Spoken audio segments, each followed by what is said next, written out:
Watch the above video. Christianity is facing an existential threat in Nigeria. Thousands and thousands of Christians are being killed.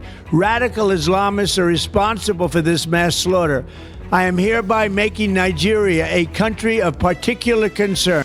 With that news, no doubt, tension rose in Nigeria, and suddenly everybody had an opinion. WhatsApp groups that I belonged to was on fire. Diplomats scrambled while the world watches. Aunties and uncles were forwarding messages like they worked for CNN. Then quietly, while the noise was loud, a move was made. The real action was quiet.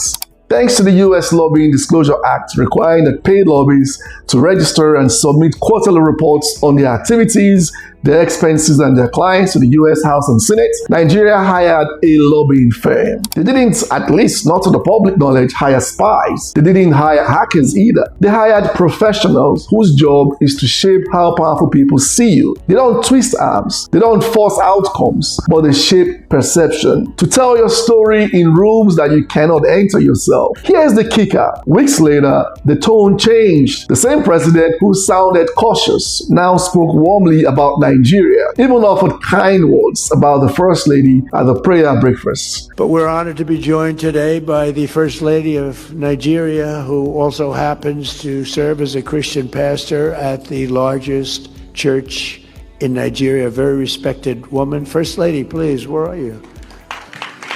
To the average person, this felt like magic. But to anyone who understands influence, it was strategic. Lobbying is the art of telling your stories in the rooms where decisions are made. It is legal, it's intentional, and it works. But here's the risk most people miss. Influence is invisible. You don't see the meetings. You don't hear the conversations. You only feel the shifts, just like the weather will change without warning. And that's why everyday people get confused. Because when narratives move quietly, the public is left reacting to the echoes, not the source. Lobbying isn't the enemy, but silence is. When we don't understand how influence works, we become spectators in decisions that shape our world. The real players here are playing the long game. And for those who have not been following politics in Nigeria, you can see the prowess of the quotes and unquotes master strategists. I would expect the opposition to operate at this level if they want to stand a chance. When you hear a beautiful song changing notes for no apparent reason, always ask what changed behind the scenes. Sudden shifts rarely happen by accident. Understand that influence is a system. It's not magic. It's messaging, it's timing, and it's access. This video, remember, the strongest shield is an informed mind. Stay sharp, stay curious, stay ready.